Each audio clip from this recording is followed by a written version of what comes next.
or as it is called technically, adductors, the inner thighs, because that's an area that's usually kind of soft, especially in men. Oh yeah, and it's when it's soft in a man. I mean, it doesn't support you know, it's not if it's soft. If a man has soft inner thighs, it indicates his inner thighs are weak. But let me get right into it. This video is not meant for recommendation or advice. This video is meant for educational purposes only. Just checking out my eye over here. So your inner thighs are very important. Not only do they work, work together with the abdominals, but they help to support the knee medially, which is on the inside. So in the case that your knee is bending inward, your adductors or inner thighs will contract and stop that from happening.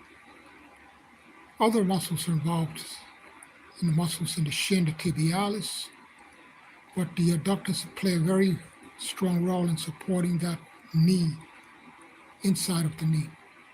They also work with the abdominals.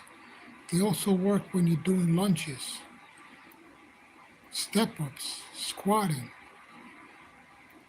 even lifting things from the ground. So you need to work your inner thighs. But up to now, a lot of people use the what they call the adductor machine in gyms, where you sit down and your knees are bent, and then you try to bring your knees out and then squeeze them in. But that exercise can place impingement on the piriformis, which is a muscle. The piriformis helps. The piriformis is a muscle on the side of the hip. And it helps rotate the hip inward. So now the piriformis helps rotate the hip inward, rotate the whole leg, entire leg inward, from whether it's a standing or sitting position. Since that piriformis is right there at the outer hip, the junction is at the junction of the outer and inner hip. That piriformis basically crosses the junction of the muscles of the outer and inner hip.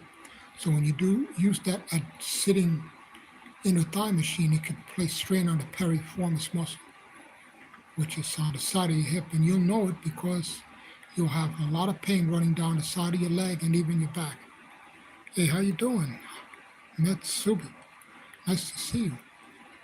So talking about this, how to work your inner thighs.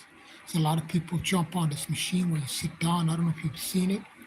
Sit down on a machine and you squeeze your legs together. That may not be the best choice. And I'll tell you why.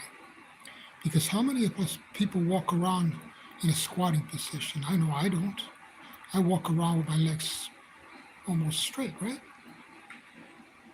So this is the way that you should work your inner thighs with standing leg exercises. I like to use a band.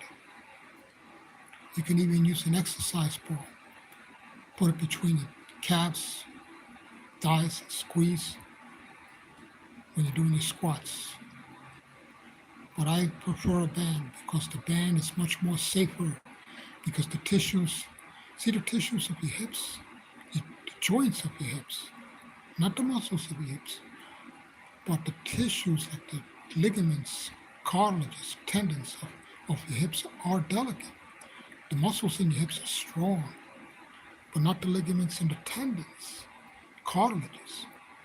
So this is why I like to use bands, but bands also help you get more of the flexibility. They help get more circulation in your joints, so it's a good thing. Like I said, you do the exercise standing up, not sitting down. This is how the inner thighs work, standing up, doing movements that are done standing, walking, standing from an upright position, walking, jumping, even squatting.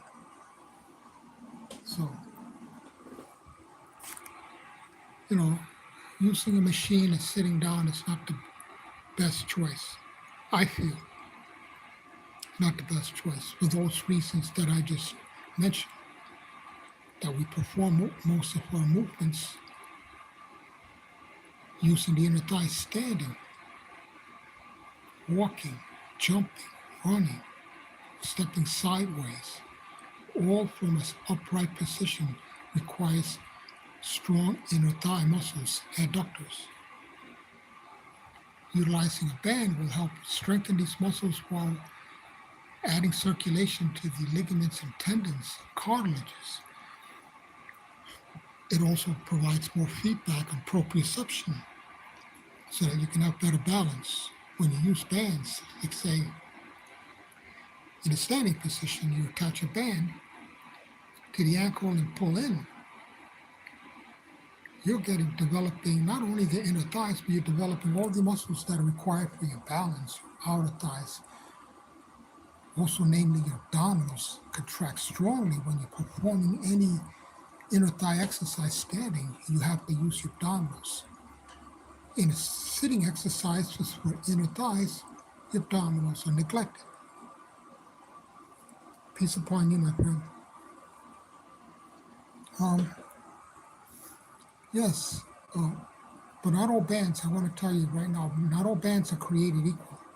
Many bands have an uneven stretch. What I mean by that, when you start to stretch on the band, it's good at the beginning, but in the middle, the band seems to get stuck.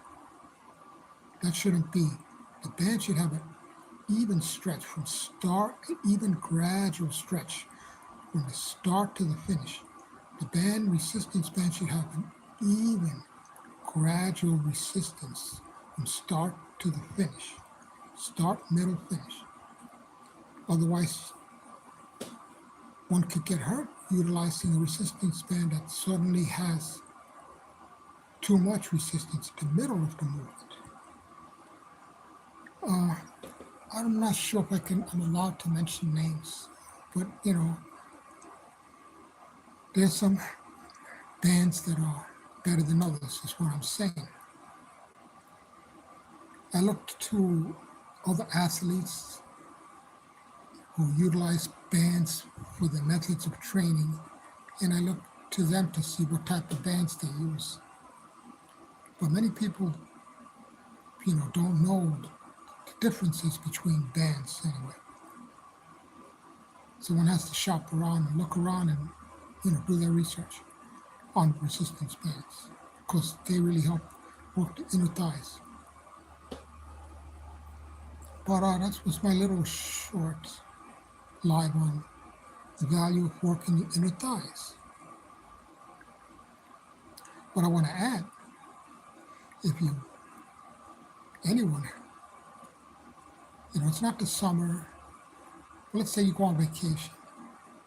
You want to have tone, muscle tone in all of your thighs. You don't want to have strong, firm front thighs and flabby inner thighs.